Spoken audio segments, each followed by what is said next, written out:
So you were kind of famous for making artists and writers kind of fall in with the deadlines when you were running Marvel. So what was kind of the lag time before you kind of were a little more stringent on that? When I took over as editor-in-chief, there were all these unscheduled reprints, and a lot of books just didn't ship. I can't remember. I think the last year before I was editor-in-chief, either there were only six issues of Avengers, or maybe 8, but there were almost as many unscheduled reprints.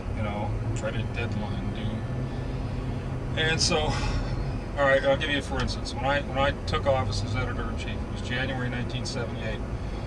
We were supposed to ship 45 color comic books. We only shipped 26.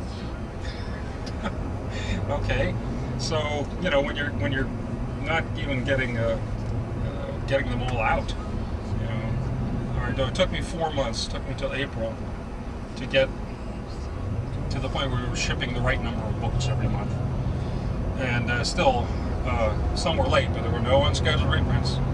And by the end of that first year, I have somewhere at home. I have this letter. What was that guy's name? World Color Press, Bob, the boss, the big boss. Bob, what's his name? Whatever. Anyway. Yeah, I can't remember either. You dealt with it. Yeah, but I have a letter from him. It says, "Congratulations, for the first time in its history, Marvel Comics is on time." So, and we, books that get late. There's sometimes we'd have to move a book back in the month. Let's say we're supposed to ship the first week, we'd, be a little late, so we'd ship the third week. But it shipped every month. But in those days, the fans weren't aware of what was going to come what week anyway. So as long as it came out the month it was supposed to. Yeah, and so in 9.5 years, there was never an unscheduled reprint at Marvel while I was there. And yeah, some of the artists and writers were unhappy with me because, you get a writer and he's gotten 4 different books to write every month, but he's only turning 2 scripts in a month. So trying to convince these guys, well, I don't have to convince them, but when I would take books away from them, I said, no, you can't do 4. If you could do 4, and also if you speed up, just get ahead on the ones you have until you're far ahead, and then we'll give you another one. But when you take a book away, the guy loses his mind, and it's the evil tyrant is oppressing me. But I thought it was much more important to get the books on time than to have a writer pretending he can write 4 when he can only write 2. Was that where you were up till 3 in the morning writing Samson? Was it Samson you were working on, or? Yeah, I was working on the latest issue of Samson. You want to give anyone a preview on what's going to happen? Well, this is the big payoff issue for the little 4-issue series, and let's see, what can I say?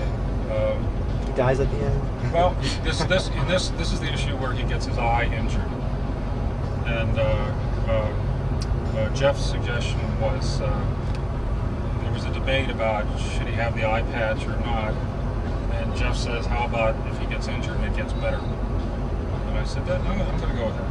So that happens. Also, I think I don't know, possibly for the first time in the history of comics, the hero ends up being lovers with the evil queen. Usually it's like, oh no, I'm pure and virtuous, and he's not. he's a randy young man. He's a young man. Yeah. Like his creator. And he acts like a young man. So, but this is the big sort of final battle, final conflict with Warlord Sunmirror and his monstrous creature Dreadnought and Queen Terra, and it ends the first arc. One of the guys online posted the eye is a topic of conversation. Like, is it going to be like the original And does he lose an eye? And I think he loses his card keys.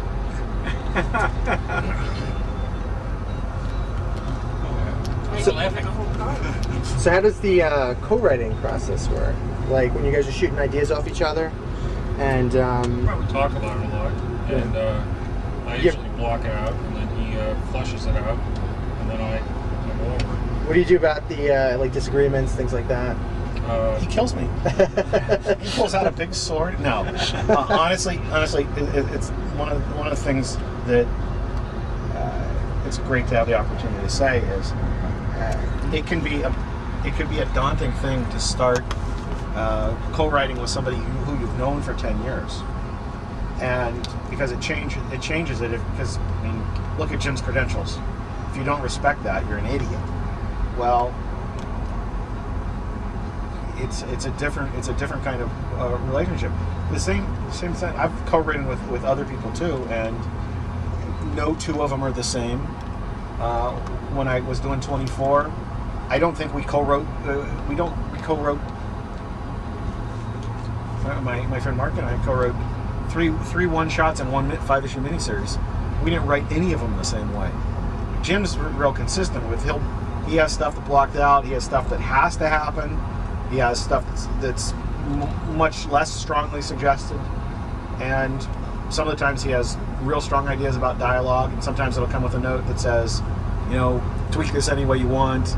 Just we're trying to get to this point, and a lot of it was already in his plot when we started, so there's not a ton of mystery about it. Yeah, I write all the plots, and it's a real good exercise, I think, and just a different way to collaborate. Actually, we haven't really had a disagreement. I can't think of any. Yeah. So maybe what are you doing here? No. Oh yeah. Well, at one time he wanted to. Queen Tara needed a boat. I described it as her galley. He wanted to go with sort of like a cabin cruiser. Yes. A modern boat, like a today boat, and had logical reason for why it would have lasted through the apocalypse and everything like that. I don't know. I felt like I wanted it to be more Neolithic. So and we went Neolithic, but. And getting notes from Jim where the phrase Neolithic underpants comes up is something I've never experienced before. But Samson runs out in his Neolithic underpants. Yeah. I laughed for like 3 pages on that. Just every time I start a new page, I'd start laughing. But I think that if you respect his story sense, it makes the process a lot easier.